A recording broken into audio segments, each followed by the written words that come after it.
Саламатсыздарбы, урматтуу депутаттар, урматтуу Санар Кожоевич, урматтуу Нурлан Тургунбекович, урматтуу депутаттар жана бүгүнкү жыйындын катышуучулары.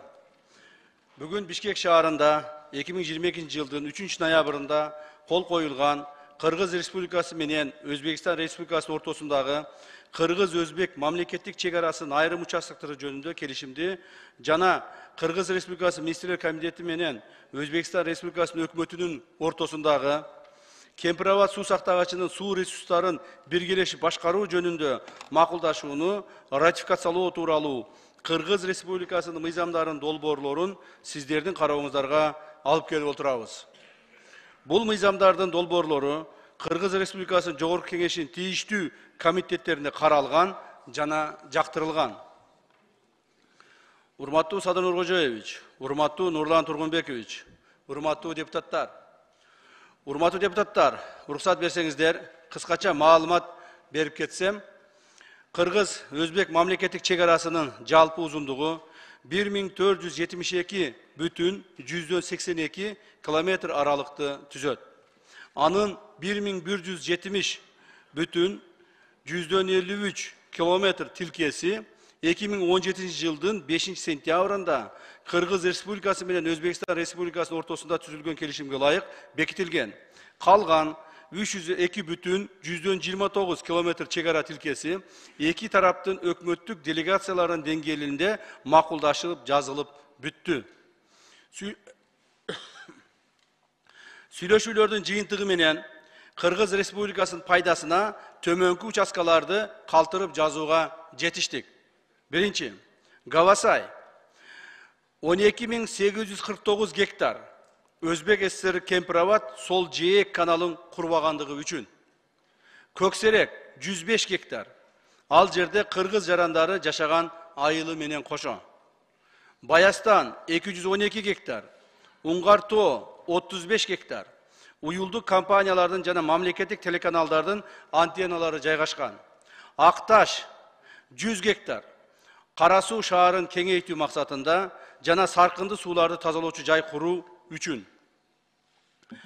Демаркация учурунда мурда 2017 жылдын 5 сентябрында жазылып, бекитилип кеткен Карабелес участогундагы 25 гектар жер аянтын Алабокор районунун Көксерек айылын калтырып жазуу, кайрадан калтырып жазууга жетиштик.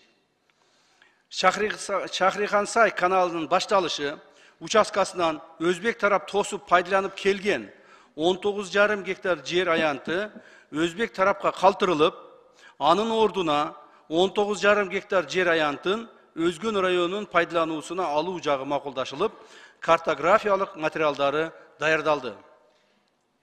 Баса белгилеп кетсек, урматтуу депутаттар, ушуга көңүл буруп койсоңуздар, себеби дегенде көптөгөн адамдар туура эмес маалыматтар таратып атышты. Муну мына ачык айтканга азыр туура келет жана ачык айтабыз. Ушул маалыматтар чындык экендигин билсеңиздер. Баса белгилеп кетсек, Орто Токой суу сактагычы жайгашкан жер аянты жана компенсация катары алынган жер аянттары да толугу менен Кыргыз Республикасынын карагына калтырылып жазылды. Жана Орто Токой өтүп кетиптир, тияк бияк дегендердин баары калп жалган болгон, мунун баары өзүбүздө калды, биздин жерибиз, биздин платинабыз боюнча. Эми Кемпирабад суу сактагычы жөнүндө маалымат бере кетсем, урматтуу депутаттар, Кыргыз ССРнин Министрлер Совети жана Өзбек ССРнин Министрлер Совети 1965 жылдын 11 декабрында номер 559/656 биргелешкен токтому менен Кемпирабад суу сактагычынын курулушуна байланыштуу айрым маселелер боюнча 1965 жылдын 23 сентябрындагы жана 12 ноябрындагы протоколдору бекиткен. Аталган биргелешкен токтом менен бекитилген 1965 жылдын 12 ноябрындагы протоколдун 1 пунктуна ылайык Кемпирабад суу сактагычынын суусу каптап калган жерлердин ордуна компенсация катары берилип жаткан жерлерди Кыргыз ССРнин курамына, ал эми Кемпирабад суу сактагычынын чашасынын астындагы жерлерди Өзбек ССРнин курамына киргизүү менен Кыргыз ССР менен Өзбек ССРнин ортосундагы республикалык аралык чек араны өзгөртүүгө макулдук берилген. Özbek SSR'nin Ministrler Совeti 1965 жылдын 15 dekabrында номер 659 токтому менен Кемпирова суу сактагычынын курулушуна байланыштуу Кыргыз ССРине компенсация катары, жер компенсациясы катары Андижан облусунан 2966 гектар, Фергана облусунан 1161 гектар жер аянттарын берген. Өткөрүлүп алган жер аянттарындагы чегара сызыгы өзгөртүлүп кайрадан жазылган.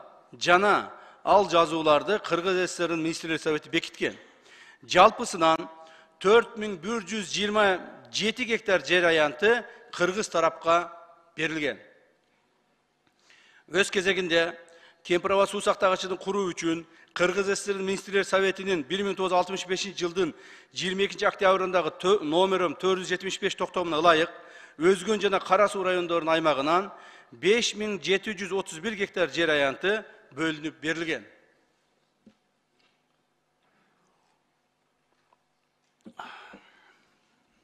Бул 5731 гектар жер аянты бүгүн суу сактагычтын 908 горизонталына туура келет.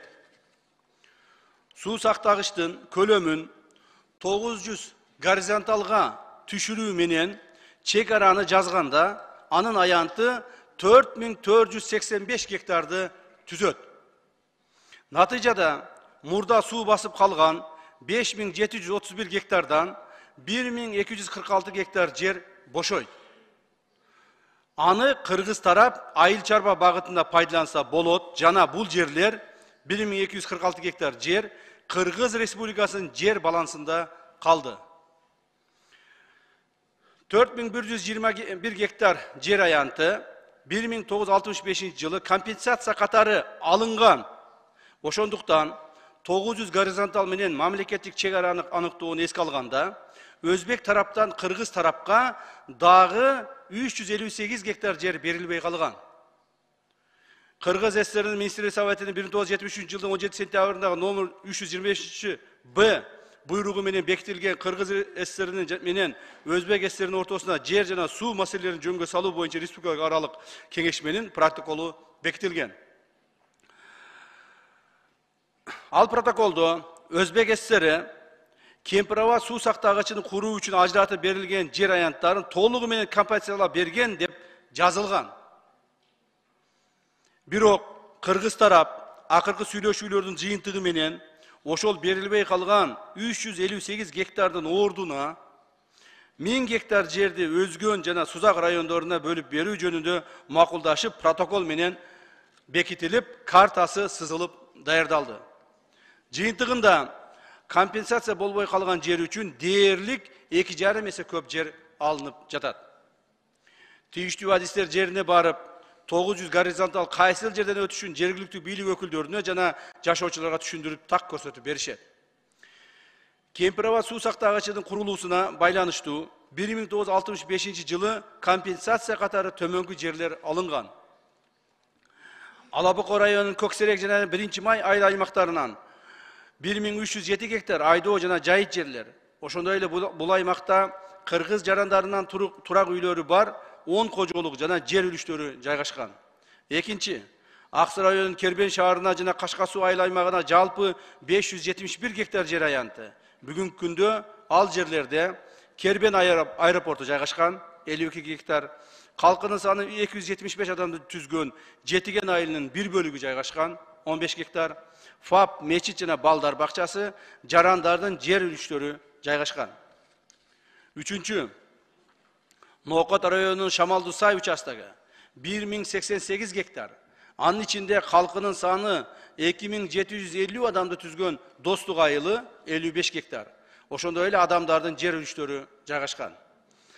Төртүнчү, Араван районунун Найман участогу 148 гектар. Анын ичинде калкынын саны 1600 адамды түзгөн Эсенбай айылы 32 гектар. Кадамжай району 1013 гектар. Анын ичинде Көктала участкасы 758 гектар. Анын ичинде калкынын саны 16278 адамды түзгөн Достук, Көктала жана Маяк айылдары жайгашкан. Pıldırak участогы 255 gektar. Anın içinde halkının sanı 4700 adamды түзгөн İsbayram жана Pıldırak айылдары жайгашкан. Жалпылап айтканда, Өзбек ССРинин Кемпирова суу сактагычынын курулушуна байланыштуу 4127 гектар жер аянтын компенсация катары алынып, азыркы мезгилде ал жерлер толугу менен өздөштүрүлүп, 25 миңден ашуун кыргыз жарандары туруктуу жашап келүүдө. Ошондой эле турак жай, короо, жолдор жана социалдык объектилер курулган. Көптөгөн жарандарыбызга жер үчтөрү катары берилип, менчик укуктары каттоодон өткөрүлгөн. Мындан сырткары Кемпирова суу сактагычын биргелешип башкаруу үчүн Кыргыз Республикасы менен Өзбекстан Республикасы өкмөт ортосунда өкмөттөр аралык макулдашуу түзүлүп, азыркы мезгилде аталган макулдашууну сиздердин карооңуздарга алып келип отурабыз. Бул макулдашуунун шарттары боюнча кыргыз тараптын суу чарбы адистери Кемпирова суу сактагычынын платинасына кирип, суунун деңгээлин жана бөлүштүрүүчү лимиттерди көзөмөлдөп турушат. Ошондой эле Өзбек тарап Кемпирова суу сактагычынын айланасында инженердик техникалык жабдууларды орнотпойт. Балык уулоого, мал сугарууга, айыл чарбасына сууну пайдаланууга эч кандай тоскоолдуктарды кылбайт деген милдеттенмеси макулдашууга киргизилип бекитилген. Макулдашууга киргизилип бекитилген. Жыйынтыгында алынган жерлер, урматтуу депутаттар, биринчи Гавасай 12849 гектар, экинчи Көксерек 105 гектар, үчүнчү Баястан 212 гектар, Уңгарто 35 гектар, Акташ 100 гектар, Карабелес 25 гектар, Өзгөн жана Сузак райондору үчүн 1000 гектар. Суунун көлөмү 908ден 900 кварталга түшкөндө 1246 гектар жер бошоду. Жалпы 15500 гектар жер кыргыз тарапка өттү. Бул жер аянтына 1965 жылы берилген 4127 гектар жерди кошкондо, жалпысынан 19699 гектар жер аянты алынды. Анын ордуна суунун астындагы 4485 гектар жер берилди. Biz жалпысынан 19700 гектар жер алдык. Суунун астындагы 4485 гектар жерди бердик. Почти 5 эсе көбүрөөк жерди алдык. Урматтуу депутаттар, Кыргыз Республикасы менен Коңшу Өзбекстан Республикасынын жана эки элдин ортосундагы достук мамилелерди чыңдоо максатында өлкөнүн улуттук коопсуздугун камсыздоого жана аймактын бүтүндүгүн бекемдөөгө багытталгандыгын эске алып, сиздердин карооңуздарга белгиленген тартипте киргизилген мыйзам долбоорлорун колдоп берүүңүздөрдү суранабыз. Менин маалыматым бүттү, суроолоруңуз болсо жооп берүүгө даярмын. Рахмат. Рахмат, Камчыбек Кыдыршаевич, отуруп турсаңыз. Азыр урматтуу президентибиз Садыр Нуркожоевич сөз сурап атат. Анда сөз Садыр Нуркожоевич сизде. Рахмат, урматтуу калайык калк, урматтуу депутаттар. Бүгүн тарыхый күн. Эзелдеден бери Өзбекстан менен Кыргызстандын ортосунда чечилбей келген чек ара маселесине чекит кое турган күн. Ошондуктан бүгүнкү ратификация маселесине мен дагы катышып, ушул тарыхый жооптуу учурда башымды катып олтуруп албастан өз пикиримди билдирип кетейин деп келдим. 2 мүнөт убакыт сурадым, убакыт бергениңиздерге рахмат. Мен дагы Камчыбек Кыдыршаевичти кичине толуктап кетейин. Себеби менин толуктоом алдыда сиздер бере турган суроолорго жооп катары болуп, суроолор азаят го деген үмүттөмүн. Чек ара маселеси кандай чечилип жатканын баяндамачы Камчыбек Кыдыршаевич толугу менен түшүндүрүп айтып берди. Түшүнбөгөн кишиге деле түшүнүктүү болду деп ойлойм. Канча жер, кайсы талаш жерлер бизге өткөндүгүн көрдүңүздөр. Алар жөнүндө кеп кылбай эле коеюн. Менин айтайын дегеним, Кемпироваттын алдында жаткан жерибиз кетип жатат деп ызы чуу салып жаткан жарандарыбызга айтарым. Азыр Камчыбек Кыдыршаевичтин баяндоосунан кийин суу астында жаткан 4127 гектар жер 1965 жылы эле Өзбекстан менен алмашып кеткенине күбө болдуңуздар. Ошого карабастан ызы чуу чыгарып, кокус Кемпироват кургап кетсе, суу астында жаткан жер өзгөндө калсын деп кыйкырып жатасыздар. Биринчиден, суу кургабайт, дагы кылымдар бою суу агат. Адам атадан бери адам баласынын жашоосу уланып келе жатат, кыямат кайымга чейин улана берет. Суу кургап кетсе, суусуз жашоо жок. Адам баласынын жашоосу да токтойт. Экинчиден, макул. Суу түгөнүп, суу сактагыч кургап кетти дейли. Ордуна тең-метең башка жерден берип, ошол замат алмашып алсак болот. Айланайын деп алмашат. Анткени аларга суудан бошогон таш, кум баскан сайдын кереги жок. Ал жерге же пахта айга албайсың, же шалы да айга албайсың. Үчүнчүдөн, кыйкыргычтар айтат, бүгүнкү келишимге киргизип, Өзбекстанга башка участоктон жер берип, суунун алдында жаткан жерди алып бергиле дешет. Өзбек туугандардын башы жакшы иштейт. Ошол үчүн бизден 30-40 жыл алдыга кетишти. Биз болсо дагы деле кыйкырыктан башыбыз чыкпай жүрөбүз. Самолет, тик учакты айтпай эле коеюн, биз 30 жыл ичинде ширеңке чыгарган фабрика салбаппыз. Бүгүн ушундай алмашуу кылалы, силерге чек аралаш жерден 4000 гектар айдоо жерди берели, суу кургап кетсе, суунун алдында жаткан жер өзгөнгө калсын десек, айланайын деп макул болушат. Анткени суу 100 жыл, 200 жыл керек болсо дагы бир нече кылымдар бою жатарын билишет алар. Ага чейин бул жерди колдоно берели деп дароо макул болушат. Ошол үчүн шашпай тургула, урматтуу өзгөндүк туугандар. Ошол суу астында жаткан жер керек болсо 1 жылдан кийинби жерди, 10 жылдан кийинби же 100 жылдан кийинби алмашып алабыз. Ага чейин өзүбүз иштетип туралы. Азыр бүгүнкү келишим менен бекитип, чек араларыбызга чекитти коюп алалы. Бир эле өзгөн менен маселе чечилип жаткан жок. Бүтүндөй Кыргызстан боюнча 1,5 миң километрге жакын чек ара маселеси чечилип, чекит коюлуп атат. Ал эми, урматтуу депутаттар, сиздерге кайрыларым, ушундай мамлекеттин тагдырын чечүүчү маселеге келгенде жоопкерчиликтүү мамиле кылсаңыздар. Албетте, баарыңарды айткандан алысмын, бирок бирин-экин депутаттар добуш бербейм, өкмөт менин суранычымды аткарбай жатат, суранган кадрларымды кызматка албай жатат деген сөздөрдү айтып жаткандар бар. Эгер мен же министрлер кабинети жеке маселебиз менен келсек, мейли колдобой эле койгула. Бул маселе мамлекеттин түбөлүк бүтүндүгү, коопсуздук үчүн кабыл алынып жаткан мамлекеттик маселе. Бул маселеге жеке таарыныч менен мамиле кылган туура эмес, урматтуу депутаттар. Бул маселеге башыңды оорутпай, кийинкиге жылдырып салбайсыңбы деген дагы коллегаңыздар болду. Жок, андай болбойт. Бүгүн чечпесек, кийин мындай ийгиликтүү келишимге жетиш биз үчүн өтө оорго турат. Мындай ийгиликтүү жеңишке жете да албай калышыбыз мүмкүн. Күндөн күнгө, жылдан жылга кошуна элдердин саны өсүп жатат. Муну баарыңыздар көрүп турасыздар. Жерлер тарып баратат. Кийин чечебиз деп калтырып койсок, ошол мезгилде 19 000 гектар жер эмес, 1 сотук жер үчүн кан төгүлөт. Буга чейин деле канча аскерлерибиз, жөнөкөй жарандарыбыз чек ара чырынан өлүп кетишти. Мына 30 жыл ичинде өзүңүздөр билесиздер. Популисттик кылып, же элдер кыйкырып жатпайбы деп элге шылтап, добуш бербей, кворум кылбай, отурумдан чыгып кетип жатканда депутаттар жок эмес. Мамлекеттин тагдыры чечилип жаткан маселеде андай кылбаңыздар. Бийликке оппозиция боло бериңиздер, бирок мамлекетке оппозиция болбоңуздар, сураныч. Жөнөкөй калкыбыз мындай маселелерде кагаздарды көрбөгөндөн жакшы билишпейт, түшүнүшпөйт, ошон үчүн кыйкырышат. Сиздер көрүп атасыздар. Мына далилдүү документтер колуңуздарда турат, архивдик документтер.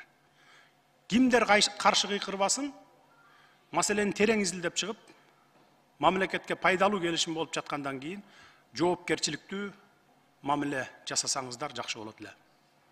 Сиздерди эл мамлекеттин тагдырын чечет деп ишенип шайлаган. Анан ушул тагдыр чече турган маселеде мен ооруп жатам, же командировкага кетип калайын деп кетип калганыңар туура эмес.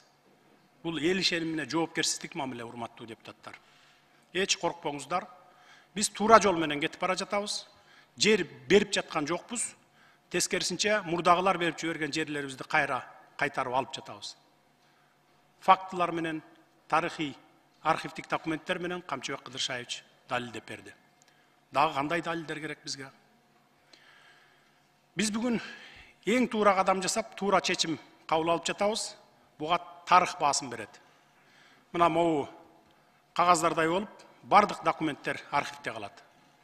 Ошондуктан бүгүнкү убактылуу жеке кызыкчылыктарды четке кагып, каршы чыгып жаткан саясатчыларга кошулуп алып, ушуну колдоп коеюн, досум болот эле деп чолок акылдык кылбастан түбөлүктүү Кыргызстанды ойлойлу.